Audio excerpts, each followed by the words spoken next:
High বন্ধুরা, আসসালামু আলাইকুম। সবাই কেমন আছেন? আশা করি ভালো আছেন এবং পরিবার পরিজনের সবাই যে ভালো আছেন এবং প্রবাসী যারা আছে সবাই ভালো আছেন। ওমানের পরিস্থিতি অনেক ভয়াবহ গরমের মধ্যে আছে, অনেক গরম। তো ওমানে যারা আছে তারা একটু সবাই গরমের মধ্যে একটু সাবধানতা চলাফেরা করবেন, কারণ ওমানের তাপমাত্রা অনেক বেশি। যাই হোক, আজকের মূল কথায় আসি। আজকের মূল কথা হচ্ছে এবার ওয়ার্ল্ড কাপ নিয়ে।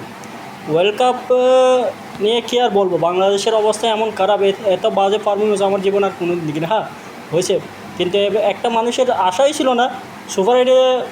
সবাই মনে করছে আফগানিস্তানকে হারাবে, সবার একটা বিশ্বাস ছিল আফগানিস্তানের সাথে হারাবে, ইন্ডিয়া অস্ট্রেলিয়ার সাথে একটা ফাইটিং স্কোর হবে, মানে চ্যালেঞ্জ হবে, কিন্তু সেটাও করতে পারে নাই।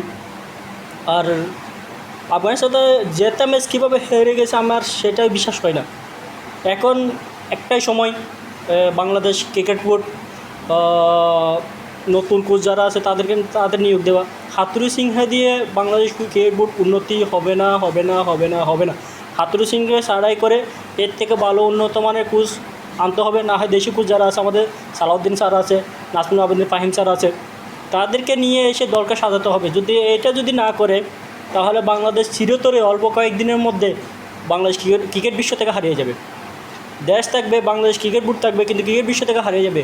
এখন আগে আমাদের সাকিব, তামিম, মাশরাফি, মুশফিক, মাহমুদুল্লাহ, এই তিনজন কিন্তু বাংলাদেশকে বিশ্বের কাছে পরিচিত দিয়েছে। এদের মূল ভিত্তি হচ্ছে আকরাম খান, নাজমুল মিনহাজুল আবেদিন নান্নু।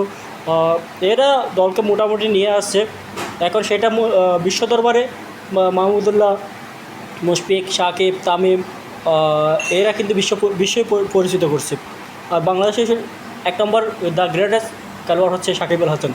যাক, সেটা আমি বিক্রি করতেছি না, কিন্তু এখনও আমাদের বর্তমান ক্রিকেট বোর্ড যারা আছে, ক্রিকেট বোর্ডের পরিচালনা যারা আছে, তারা কিন্তু নতুনভাবে সামনের আশায় করতে হবে, মানে দলকে সাজিয়ে তুলতে হবে। এখানে কোনো স্বজনপ্রীতি করা যাবে না, কোনো টাকার লেনদেন করা যাবে না। এখানে আমরা সবাই শুনতেছি যে স্বজনপ্রীতির কারণে বাংলাদেশ দলে অটোমেটিক চয়েস হয়ে যায়, কিন্তু এটা বাদ দিতে হবে। বাংলাদেশ ক্রিকেট বোর্ডকে এটা বাদ দিতে হবে। ভালো যে ম্যাচ যদি খারাপ করি সেটা জবাবদিহি অবশ্যই করতে হবে, ছোটো দল হোক বড় দল হোক, সেটা কিন্তু অবশ্যই জবাবদিহি করতে হবে। জবাবদিহি যদি না করে, স্বজনপ্রীতির কারণে আমাদের বাংলাদেশ ক্রিকেট বোর্ডের এই অবস্থা। বাংলাদেশ ক্রিকেট বোর্ড স্বজনপ্রীতির কারণে এই অবস্থা।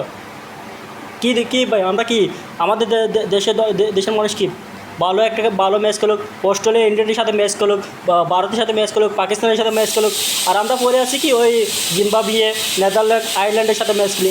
এইসব দলের সাথে ম্যাচ খেলে কি বাংলাদেশ কি জিতবে? বাংলাদেশ জিতবে না, বাংলাদেশ উন্নতি করতে পারবে না, বরং তারাই উন্নতি করবে। আজ আফগানিস্তান দেখেন বিশ্বের দরবারে, আজ তারা ওয়ার্ল্ড কাপের সেমিফাইনালে গেছে। আমার জানা মতে এবার ওয়ার্ল্ড কাপের সেমিফাইনালে আমার জানা মতে ফাইনালেও সম্ভবত খেলবে। তাদের যে কম্পিটিশন, তাদের যে দল কম্বিনেশন যে আছে, তাদের কিন্তু অনেক ভালো।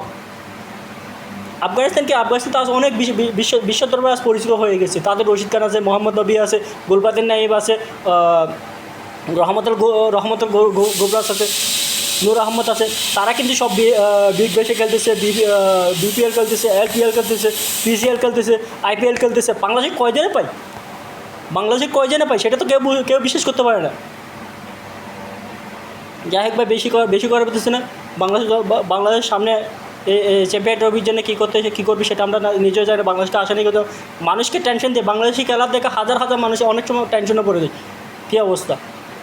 আজকে জেতা ম্যাচ কীভাবে হেরে গেছে তারা! যাক, সবাই ভালো থাকবেন। আর বিশেষ করে ভাই, ক্রিকেট বোর্ড যদি না সরে তাহলে পরে কোনো কিছু নেই। ক্রিকেট বোর্ড সরতেই হবে।